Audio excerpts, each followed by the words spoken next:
Yo, what up? We're back again, just trying to catch up with some of these vids for the season. This is round 6. I will say we do lose this fucking round. I wasn't too happy about it, but anyways, let's check out some pretty cool, fun fights. I don't know. I think it's 6 rounds in a row I've taken Serpent for some reason. Anyway, he's on path 9. Again, some reason I'm taking that too. But we're going to use PS1, no Mordo Synergy. Same story you've seen. It's the infamous rank 3 sim I took up because of Cyber. This is just, again, even if it was a 7-star rank 3, the same thing's going to happen to him. But when I see these little 6 stars now, Serpents, they're just not scary.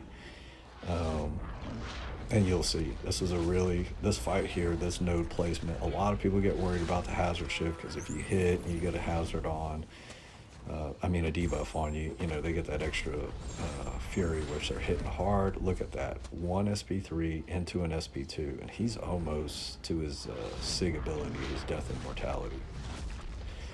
Second SP3, we're going to push him there. And yeah, we're going to power drain. So we're power steal that back, put him in check, and we're going to throw another SP3. And he would have been any other cosmic, he would be dead. But as you can see, he's SIG 200, death and mortality is going to last a lot longer. I talked about his SP3.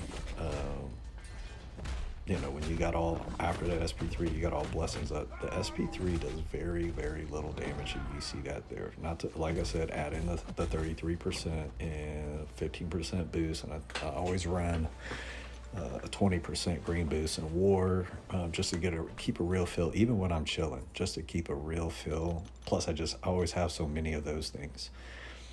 You get like 2 per week in the store. And then other events, so yeah, why not use it?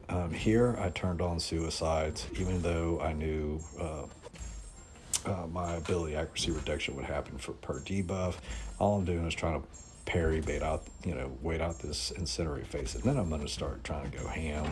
I got pre-fight on, put the heal block on. The rank 3 Onega Sentinel, man, her base attack is just raw, nasty. Even if I didn't have suicides on, add the suicides on, and it's just ridiculous.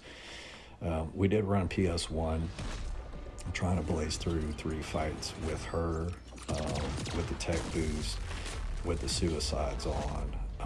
And once you get to SP3, the fight's pretty much over.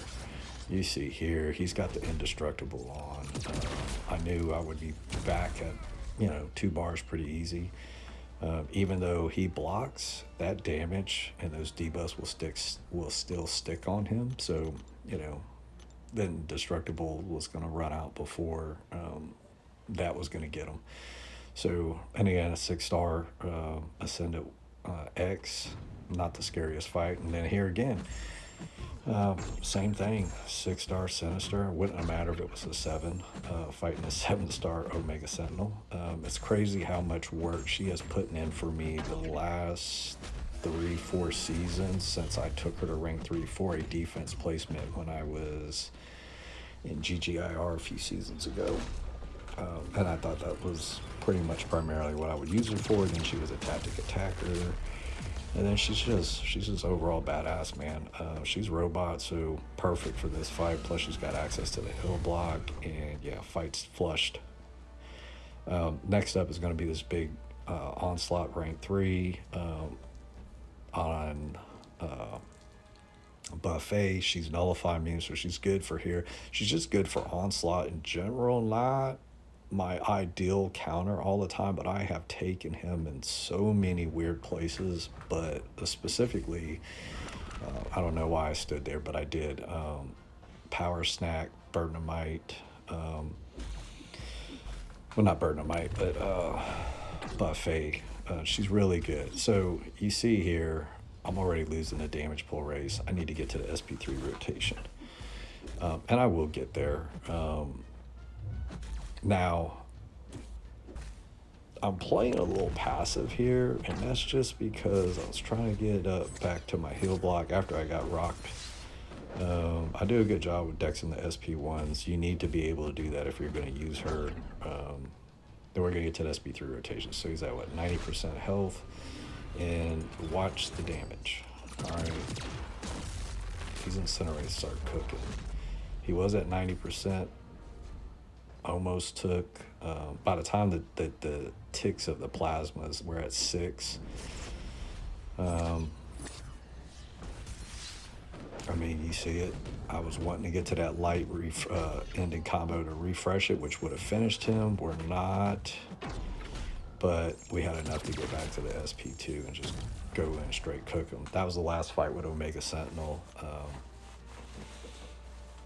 You don't need the PS1, but man, it's really good if you do. All right, last fight. It's going to be this rank 3 Maestro on node 40. This is the burden of my energy resistance. So if you got energy, you're gonna, you're not really gonna gain power. However, we don't have to worry about that with Wolf. Plus he's suicide friendly, 90% reduction for both bleed and poison. We're just gonna keep it on because why not? Plus the PS1 was still on. So really, the name of the game here was get that knockdown, kind of pause. Just normal Maestro play, get to the SP2 and just go for the big damage. Now, I lost a chunk from recoil because my suicide setup, I need to go in and change it. A while back was set up for an arena grind I had done back to back for Spiral and Jack-o'-lantern. I didn't pay the pre-bundle price, but I wanted to test those champs and I decided to do it. Plus I was golly, man, Wolf is so good. Get some battle chips for a big opening I did a video on a while back. But anyway, look, that's the war. I was at 6 fights, crushed it, deuces.